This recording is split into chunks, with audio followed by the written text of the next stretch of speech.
Up next on Nebraska Stories, fantastic day trips across the state. Meet the artful characters of a tiny village. Visit one of the largest private nature centers in the country.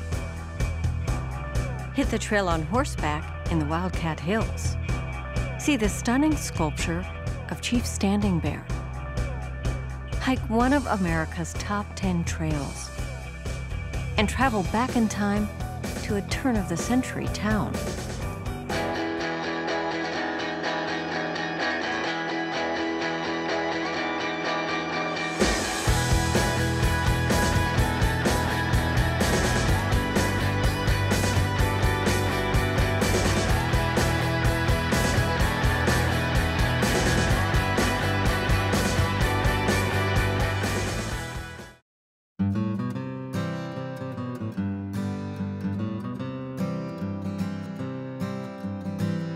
There's Ralph Hodson,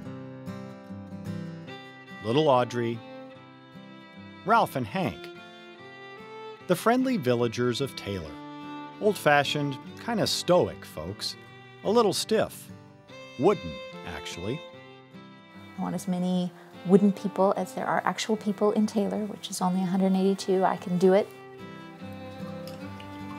Mara Sandoz is one of the actual people and creator of the wooden ones. Her name begs the question, and yes, her husband is related to Nebraska-born writer Mari Sandoz. A couple decades ago, she got involved with a local economic development group brainstorming about ways to help the fading village, which sits on the edge of the sandhills near Calamus Reservoir. What can we do to stop the traffic? What can we create for people to see? Photo opportunities. And so we went back to, okay, what do we have? We have a couple really cool historic buildings. Let's go back and capitalize on that. Let's go back to that era and let's recreate what was. When this town was booming, when this town was bustling, what did it look like? It became Sandoz's project. A self-described, self-trained artist with experience using wood and paint, she hatched the idea of life-size plywood cutouts depicting people who might have lived in the village between 1890 and 1920. Those were the boom years when Taylor had twice as many people as today. The first villagers arrived in 2003. Herbert and Alice near the historic, now unused, Pavilion Hotel. People thought they were fun. They were different. People said they had to stop and wait because they thought that the people wanted to cross the street. They'd wave at them. It created a lot of local chatter. The villager population has since grown to about 100 of the cutouts. Sandoz does most of the work with a little help from family and locals. The Village Development Group and sponsoring organizations pay for the supplies. She donates her time. A few depict real people, but location is often a starting point for the artist. So a lot of my ideas come from seeing a spot. I tend to see canvases in the community. What would have been happening there in 1910? Like the yard of Mary Ellen and John Shunnison, home to love-struck villagers Charles and Louise. Oh, I love it. I love it. I didn't know what it was going to be, and it just kind of feels like me and my husband. Do people stop? Oh, yes, they stop, come up, take their pictures, write things down, and I think they make the circuit and try and see every one of them. So what's the story behind the wooden... The wooden people? Yeah. They're a little bit of a tourism gimmick. Okay. The villagers caused a pair of westbound travelers to stop by convenient accident in a town square shop called Mara's Treasures. The first reaction, we thought it was real. Just kind of somebody standing there, Yeah, it's kind of an inviting look to it, it makes you want to find out more about it. So we're thrilled that we stopped here and find out this is where they're being made and a little bit about the villagers, as they call them. Sandoz's shop is something of a byproduct of the project. In addition to displaying work from other local artists, she makes and sells custom order villagers, about 20 a year. These she paints in color. Sandoz believes the Villagers Project is helping the town as a whole. Ladies groups are coming up for day trips. Car clubs are coming up just to drive around Taylor. It gives them a destination point. And they eat at the restaurant and they buy gas at the gas station, and you've begun to bring revenue into your town. But right now, there's only so much revenue the villagers can generate for Taylor because there aren't a lot of places to spend money. Just a handful of businesses in the only town in one of the state's least populated counties, and that population has been declining for decades. Sandoz believes the Villagers Project can change that. We're creating a really positive climate for antique and retro stuff, and so we'll see if we can get some other little businesses around the square that can fill those tourism niches. For now, Sandoz will do her part by creating more villagers, 6 a year, until there's enough wooden people to symbolically double the town's population. All with the hope that real people will start coming to Taylor instead of leaving.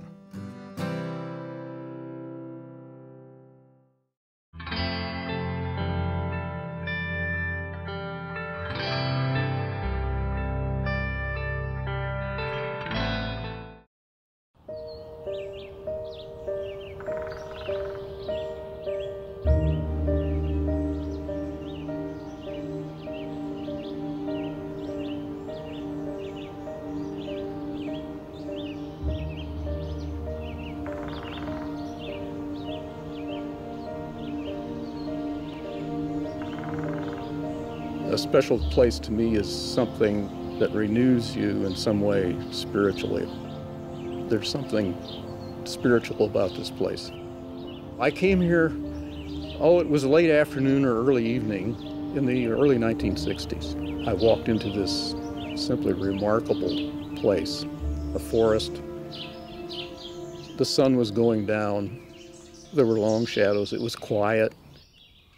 Never even occurred to me that a place like this could be present here in Bellevue, Nebraska. What a wonderful place.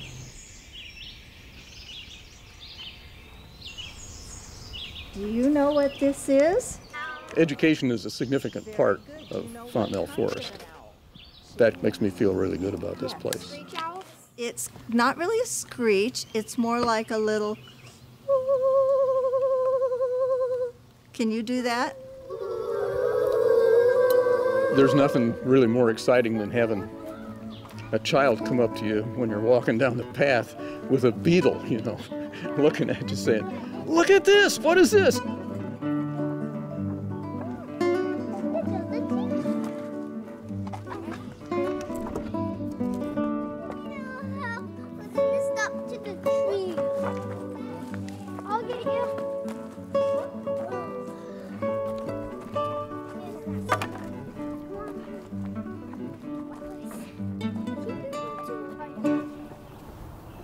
I think of discovery.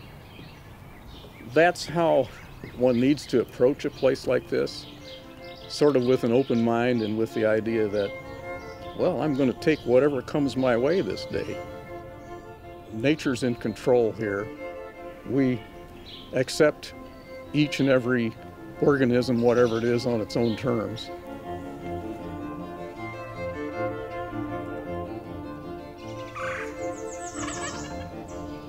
That's the sort of experience that I get when I go to Fontenelle Forest. I just don't know what's going to happen today.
This is a beautiful, beautiful area. We're very fortunate in western Nebraska to have about 30,000 acres to ride horses. It's open to the public.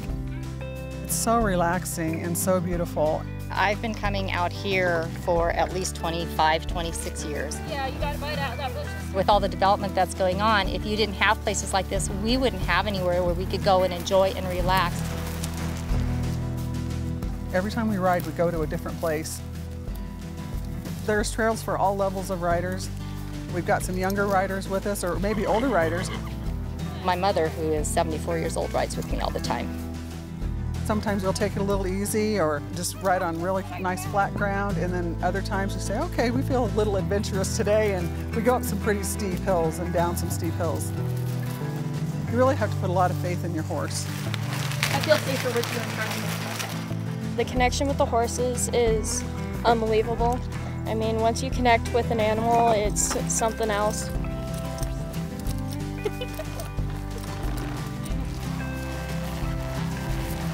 And it's really good for them too. They get bored, you know, just like people do. And so they kind of like to come out and go for a ride once in a while. There's a lot of bikers that come out and ride their bikes out here. There's backpackers, there's people that actually camp. Photography, bird watching, wildflower viewing. There's all of that you can do out here. And it's all just beautiful.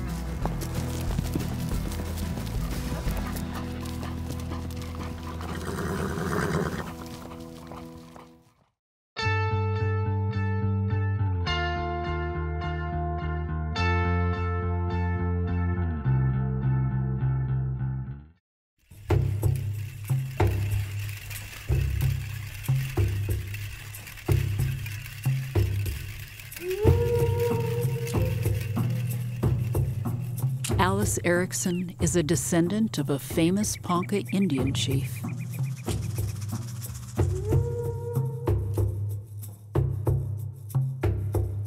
He was my great-great-great-grandfather, and that's how I knew him growing up. He was family.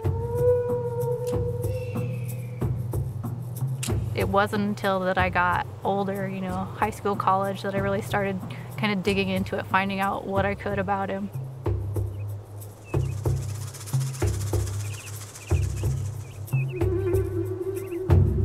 I want to learn more about him. I'm trying to, you know, adapt some of the traditions from back then and help my children learn them so that they can continue on and share the story of Chief Standing Bear.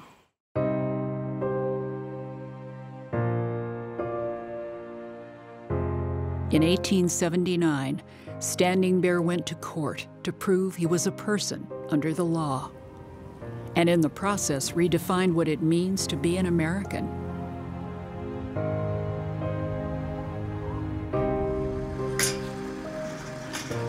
Sculptor Ben Victor won a commission to depict Standing Bear in bronze. He began with a clay model and shipped it to Lincoln, Nebraska, where people could watch as he worked on the final touches. It has been just a packed studio every single day, and it's gotten so much attention for the project and for Chief Standing Bear. That spirit of Chief Standing Bear is still alive because he's still having influence over all of these people. And that influence is growing and thriving. It's not shrinking and dying. And so that's why projects like this are so important. From this clay model, Ben will cast 3 11-foot-tall bronze statues. One for Lincoln, one for Statuary Hall in Washington, D.C., and one destined for the only place on Earth Chief Standing Bear wanted to live.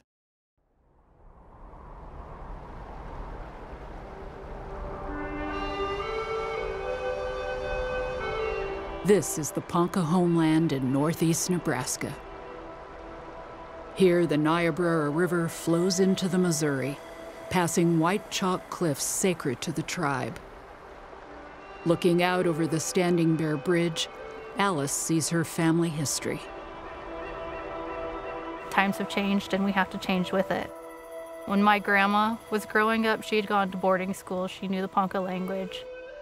Just hearing stories that she shared and about the time that I wanted to learn more about it. She didn't know it anymore, so she couldn't pass it on to us.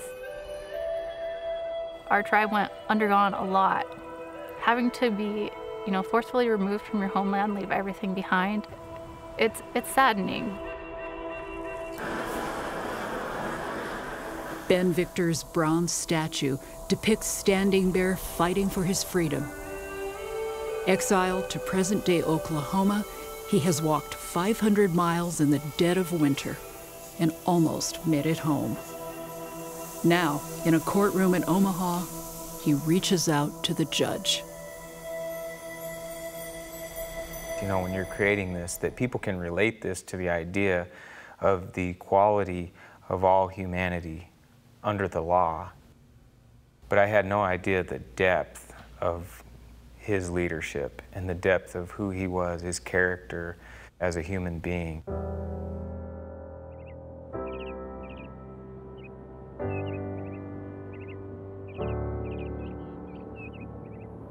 I am a man, Standing Bear said at his historic trial. The same God made us both. The chief won the right to return to his home, where he died in 1908, surrounded by family. Just being on the grounds, having the cemetery close by, having Standing Bear's statue up on the hill, I just feel so close to him.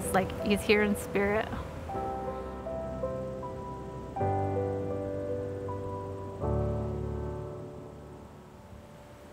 To see his statue up there now, it just means so much. I don't want to lose that memory.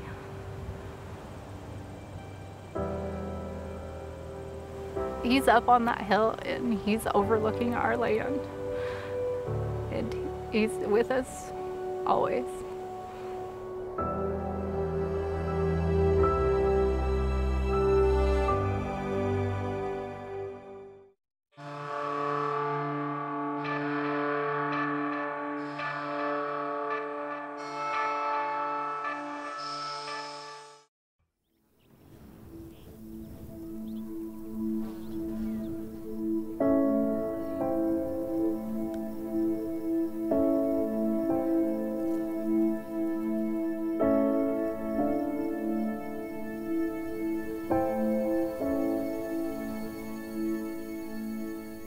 One of the big appeals of this place is how quiet it can be, in the solitude you can find here.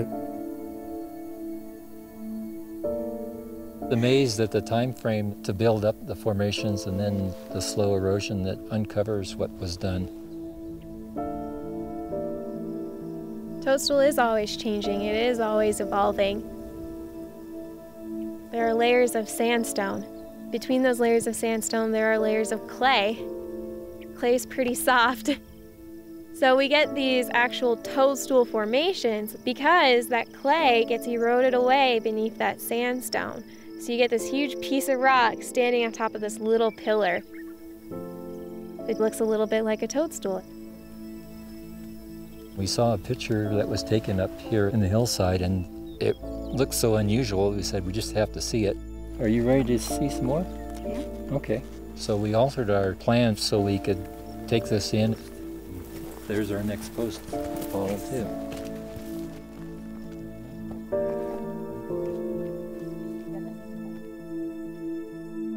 It is a place where you can actually walk back through time and get a chance to visualize what life was like before we were even here.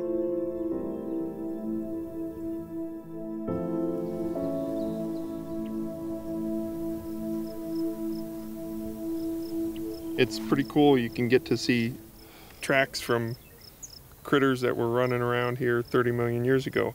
We've been hiking a lot, getting into the rocks and seeing what we can find. It's just fun for us. I kind of use my hands to climb the rocks and steep. My dad helps me climb the steep parts. You come out to a place like this and you can't imagine why anybody wouldn't love this. It's just so spectacular. It is a hidden treasure. Toadstool is one of those gems that not many people know about.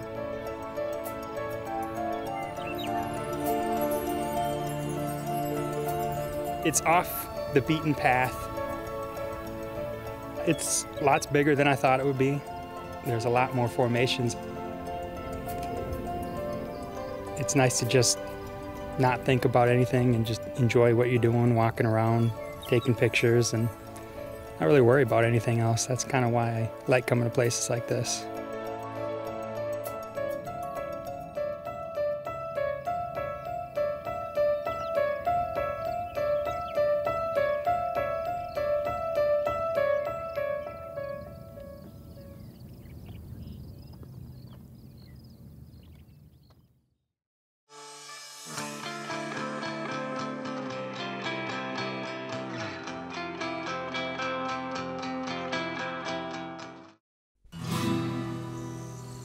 I had it in the back of my mind for years, but I never said anything to anyone. Winnetoon Boardwalk back in time, 1910. That was pretty much when Winnetoon was at its peak. I love history, and I belong in 1910.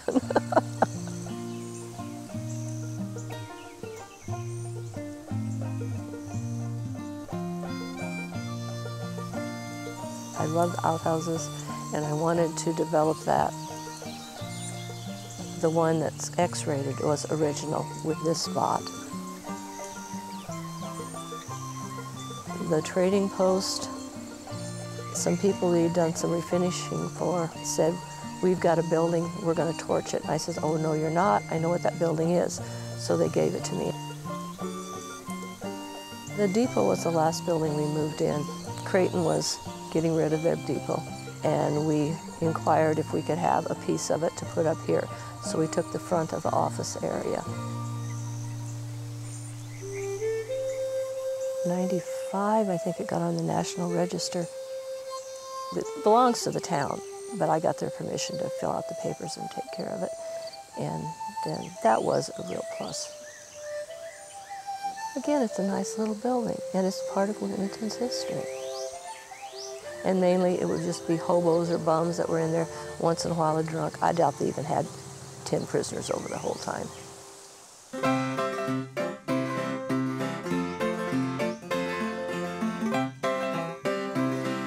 He came in the workshop and kind of looked around, and as he was going out, I said, "Do you think you can fix that chair?" He says, "I don't know, but I can try." And then he was here 21 years. And he would chainsaw carve, and I dressed like an old-time stripper because I stripped furniture. And the first bus tours we gave, they advertised us as the cowboy and the stripper. So I shocked everybody, and I dressed like a stripper. Only I was very well covered.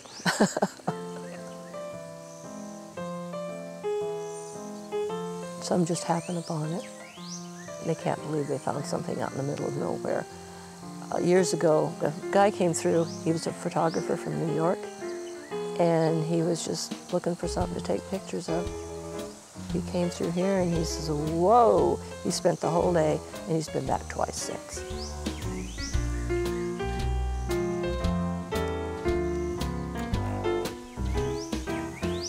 I guess it's because I want people to enjoy it. I'm just going to keep plugging along while I can. And when I die, I hope it's running between buildings.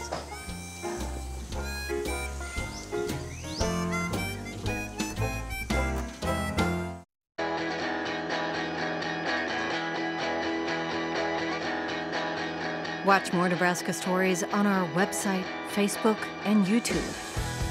Nebraska Stories is funded in part by the Margaret and Martha Thomas Foundation.